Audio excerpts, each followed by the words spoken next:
Hello Vignan గారు. Yes, Prakash Raj గారి birthday కాబట్టి విలక్షణ నటుడు. ఫస్ట్ ఆఫ్ ఆల్ ఆయనకి హ్యాపీ బర్త్డే అని చెప్తూ ఆయన గురించి మాట్లాడుకుందాం. అఫ్ కోర్స్ ఆయన నటన గురించి మాట్లాడే అంత సీను నాకు లేదు, రైట్? సో కాబట్టి చూస్తూ ఉన్నప్పుడు మనం ఒక్కొక్కసారి అలా అలా ఉండిపోతాం. నిజంగా అది యాక్టింగ్ అనుకుంటే యాడ్లేమేమో, రైట్? సో కాబట్టి అలా మనల్ని నిజంలోకి తీసుకెళ్ళిపోగలరు కాబట్టి ఆయన గురించి కొన్ని విషయాలు మాట్లాడుకుందాం హ్యాపీగా. అన్నీ చెప్పుకుందాం, తప్పేం లేదు. మెయిన్ క్లుప్తంగా మరీ అంత అక్కర్లేదు, ఆయన చాలా తెలిసిన ఇదే కాబట్టి. అంటే కొత్తగా చెప్పడానికి ఏమీ లేదు కాబట్టి కొన్ని ఒకటి రెండు తెలియని విషయాలు కూడా మాట్లాడుకుందాం. ఫస్ట్ ఆయన అక్కడ పుట్టారు, ఇలా చేశారు అనే బదులు కూడా ఒక మంచి మాట చెప్పుకోవాలంటే ఏంటంటే, తులు వీళ్ళది, మైసూర్ దగ్గర అటు తమిళనాడు. తులు అంటే నీకు ఐడియా ఉంటుంది, కాంతార సినిమా ఫస్ట్ పింగారా అని వచ్చింది, తులు లాంగ్వేజ్, ఆ లాంగ్వేజ్లో అక్కడ వీళ్ళు పుట్టింది. సో మీరు లాంగ్వేజ్ గురించి మాట్లాడారు కాబట్టి ఒకటి నేను ఆత్రం ఆపుకోలేక చెప్పేస్తాను. ఇప్పుడు ఆయన తమిళ మాట్లాడారు అనుకోండి, తమిళియన్ అనుకుంటారు. కన్నడ మాట్లాడారు అనుకోండి, కన్నడియన్ అనుకుంటారు. 7 భాషలు అనర్గళంగా, తెలుగు మాట్లాడితే ఆయన మన తెలుగు ఆర్టిస్ట్ అంటే 7 భాషలు అనర్గళంగా రాయగలరు, మాట్లాడగలరు, చదవగలరు, అన్నీ చేయగలరు కదా. డబ్బింగ్ కూడా ఆయనే చెప్పుకుంటారు. సో అది జనరల్ గా 7 చేస్తున్నప్పుడు భాష వస్తుంది, బట్ రాయడము చదవడము రాదు. కానీ బట్ ఆ 7 కూడా 6 భాషల్లోనే ఆయన నటించాడు, డైలాగులు చెప్పాడు, అన్ని చేశాడు. ఒక భాషలో మాత్రం చేయలేదు, అది తులు. అందులో ఇప్పుడు సినిమాలు ఉండవు కదా, అవకాశం రాలి అంతే. మిగతా లేకపోతే అందులో కూడా చేసేవాడే. సో ఇకపోతే వీళ్ళ నాన్న వాళ్ళ అమ్మ నాన్న ఒక మంచి love story, cute love story అసలు ఆ రోజుల్లో. ఈయన బేసిక్గా ఇంట్లో నుంచి పారిపోయి వచ్చాడు అక్కడికి, చెన్నై ఇక్కడ ఈ తులు దగ్గరికి ఇంట్లో నుంచి పారిపోయి వచ్చాడు. ఆయన ప్రాబ్లమ్స్ ఏంటో వచ్చేసాడు. వచ్చిన తర్వాత ఏవో చిన్న కష్టాల్లో కొంచెం ప్రాబ్లమ్స్ ఉండే, హెల్త్ ఇష్యూలు అవి ఇవి ఏవో ఉంటే హాస్పిటల్కి వెళ్ళాడు దగ్గరలో. హాస్పిటల్లో ట్రీట్మెంట్ చేసిన ఆవిడ నర్సు. ఆ నర్సే వీళ్ళమ్మ. ఆవిడేమో స్వర్ణలత రాజ్, ఈయన Manjunath Rai. Okay. So Raj first Prakash Rai అన్నారు. తర్వాత కే బాలచందర్ సినిమా అదొకటి చేశాడు, డ్యూయెట్ అని. అక్కడ ఆయన స్క్రీన్ పేరు ప్రకాష్ రాజ్ అని ఉంటే బాగుంటుందని చెప్పి అట్లా మార్చుకుంటే ఆ విధంగా వచ్చింది. రాయ్ అయితే ఏంటి, రాజ్ అయితే. ఈమె క్రిస్టియన్, క్యాథలిక్ క్రిస్టియన్. ఆయన వేరు, ఆయన దత్.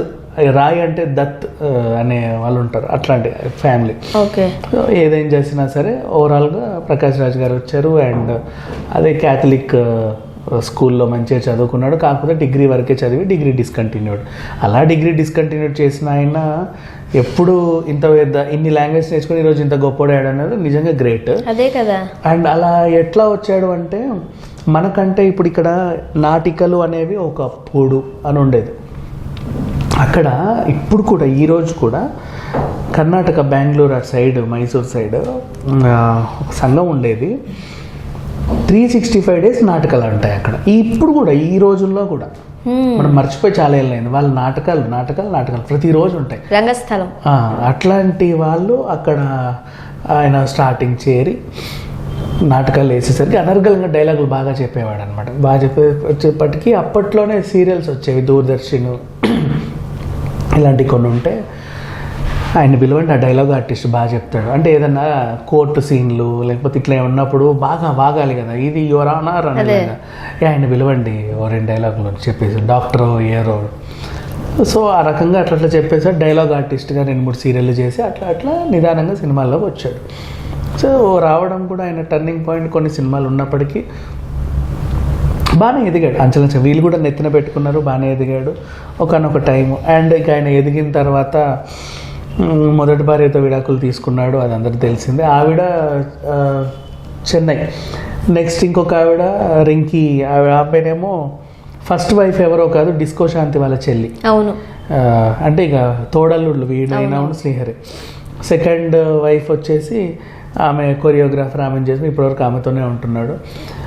ఫస్ట్ వైఫ్తో పిల్లలందరూ బాగానే ఉన్నప్పటికీ ఒక అబ్బాయి యాక్సిడెంట్లో చనిపోయాడు పాపం.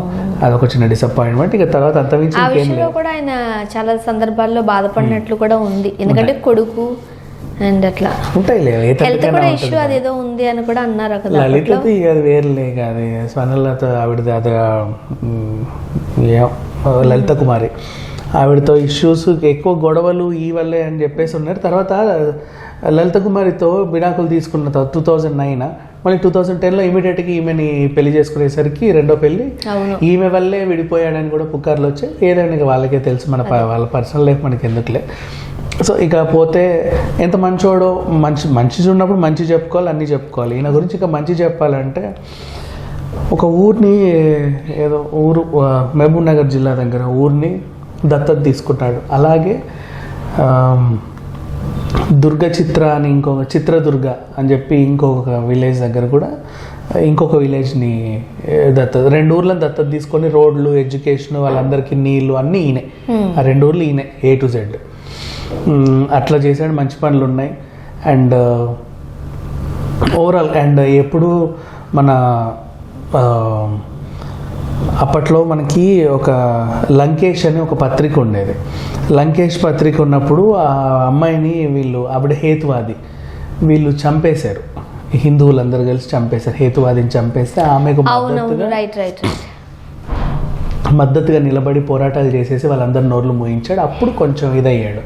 తర్వాత బెంగళూరు సెంట్రల్ నుంచి ఇండిపెండెంట్గా ఎంపీకి అభ్యర్థిగా పోటీ చేశాడు, ఓడిపోయాడు. అంటే ఓట్లు రాలా, వదిలేసి. అంటే ఎప్పుడూ ఏదో ఉండేది ఇట్లా రాజకీయాల్లో కానీ ఇట్లాంటివి ఉండేవి.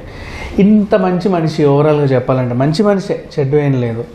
కాకపోతే ఏమైందో సినిమాల్లోకి వచ్చిన తర్వాత ఇంకా చెప్పాలంటే 6 నంది అవార్డులు, 5 ఫిలింఫేర్ అవార్డులు, పెద్ద పెద్ద పురస్కారాలు, మహామహా అవార్డులు అన్నీ చూసుకుంటే ఎవరికి రాలా. ఈ రోజుల్లో అంత మంచి అవార్డ్స్ తెచ్చుకున్న నటుడు ఎవరు లేరు. ఒక పద్మ ఒకటి రాలేదు, ఎందుకంటే బీజేపీకి యాంటీ కాబట్టి వాళ్ళు ఇవ్వలే. మిగతా అవార్డులు ఇవ్వాల్సినవన్నీ వచ్చాయి. 6 సార్లు బ్యాన్ చేశారండి ఇన్ని. ప్రొడ్యూస్ కౌన్సిల్ అండ్ తెలుగు పరిశ్రమ మా అసోసియేషన్ కలిసి 6 సార్లు బ్యాన్. 6 సార్లు బ్యాన్ అంటే ఎట్లా? బ్యాన్ అయిన వెంటనే మళ్ళీ నేను ఏం చేసేవాడు తెలుసా? నిరాహార దీక్ష చేసేవాడు. అక్కడికి వెళ్ళి ఆ శ్రీరెడ్డి చేసినట్టు నిరాహార దీక్ష, నన్ను తీసుకోండి, ఎందుకు తీసుకోండి అని చెప్పి నిరాహార దీక్ష మళ్ళీ వచ్చి ఈ రకంగా అయ్యాడు ఈయన. దాంట్లో ఒక విచిత్రం ఏంటంటే చిరంజీవి ఫ్యామిలీ కూడా ఈయనకి యాంటీగా ఒకప్పుడు మాట్లాడిన, బ్యాన్ చేయించారు, దగ్గరుండి బ్యాన్ చేయించినా కూడా మళ్ళీ సన్నిహితంగా అయ్యాడు. మా ఎలక్షన్లో చిరంజీవి వల్లే వీళ్ళకి మద్దతు ఇచ్చాడు. చివరికి మొన్న వాళ్ళ వేరేలో కూడా పెట్టుకున్నాడు. ఏదేమైనా అంటే అది వేరేలే, స్టాలిన్లో కూడా ఉన్నాడు కదా, ఎప్పటి నుంచో ఉన్నారు. నటన పరంగా ఏం లేదు. అండ్ మా ఎలక్షన్లో మంచు విష్ణు ఏమో ఈయన ప్రాంతీయం కాదు, ఏదో ప్రాంతం ఇవ్వకండి అన్నా కూడా ఏదో రకంగా ఉన్నాడు. కావాలంటే మేము కొత్త మా అసోసియేషన్ పెట్టుకుంటామని కూడా అన్నాడు. రకరకాల వార్తలు. కేసీఆర్తో తిరుగుతున్నాడు ఈ మధ్య. మొన్న వాళ్ళు ఏదో మీటింగ్కి వెళ్తే ఇట్లా చేతులు పట్టుకొని ఈయన కూడా ఉన్నాడు దాంట్లో. మోడీకి వ్యతిరేకంగా మాట్లాడుతున్నాడు. నిన్న రాహుల్ గాంధీ పై అనర్హత వేటు పడగానే ఫస్ట్ ఈయన కూడా గట్టిగా స్పందించాడు. ఉన్నాయి ఇట్లాంటివి మంచి విషయాలు ఉన్నాయి. వీటికి వస్తే, వదంతుల విషయానికి వస్తే, చెడు అంటే నాకు ఒకటి నచ్చదు. ఈయన పంచువాలిటీ ఉండదు, రెగ్యులారిటీ ఉండదు, నెక్స్ట్ అడ్వాన్సులు తీసుకొని పనిచేయడు, అండ్ మళ్ళీ టైంకి రాడు, నేను చెప్పపెట్టకుండా లొకేషన్కి వెళ్ళిపోతాడు. అట్లాగే కంట్రీ, పరుగు, ఇంకేదో సినిమా కొంచెం షార్ట్ టెంపర్ అనేసి ఉంది టాక్ ఆయన పైన. అంటే అందువల్ల కదా వెళ్ళిపోయేది. పవన్ కళ్యాణ్ కూడా ఏదో సినిమా, దాంట్లో ఆయన ఇబ్బందులు పెట్టాడు చాలా, అవన్నీ చూసాం మనం. అండ్ మళ్ళీ ఎట్లా అంటే అసిస్టెంట్ డైరెక్టర్ల మీద అరవడం, వాళ్ళ మీద వీళ్ళ మీద అరవడం. ఒకసారి అంటే ఒక కెమెరామెన్ ఒక టీషర్ట్ వేసుకొచ్చాడు, దాని మీద ఏదో ఇంగ్లీష్లో రాస్తుంది, వాళ్ళకి ఏం తెలుసు. అదేంట్రో అని అడిగాడు. తెలిసాను, మరి ఎందుకు వేసుకున్నావు అన్నాడు. అట్లా ఇది ఒక పిచ్చి, కొంచెం ఒక టైప్ ఉంటాడు. అండ్ మహేష్ బాబుతో దిల్ రాజు ప్రొడక్షన్లో ఏదో సినిమా ఉంటే ఈయన చేసేటప్పుడు కాల్ రాగానే టక్కునే ముంబై వెళ్ళిపోయాడు. మహేష్ బాబుకి చెప్పేసి దిల్ రాజు కూడా చెప్పకుండా వెళ్ళిపోయాడు ముంబైకి. అదేది సీతం వాకిట్లో అనుకుంటా, అదే సినిమా, దానికి వెళ్ళిపోయాడు. ఇట్లా చాలా రకాల వార్తలు, వదంతులు.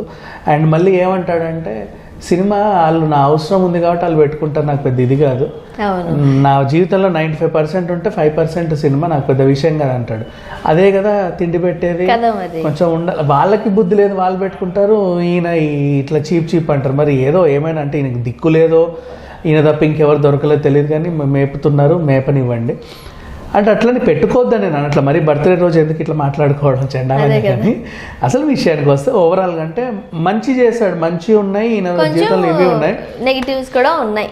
ఆయన ఒప్పుకు చావడు ఆ విషయాలన్నీ. బట్ అది ఆయన్ని అనుకరించే వాళ్ళు ఏదైతే నువ్వేం చేశారే కరెక్ట్ అంటారు. కొంతమంది ఉంటారు ఇప్పుడు ఆర్జీవిని ఫాలో అయ్యే వాళ్ళు కూడా.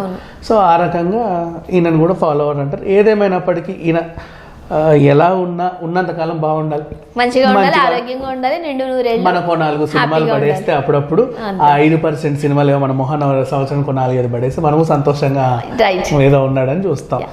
Thank you so much.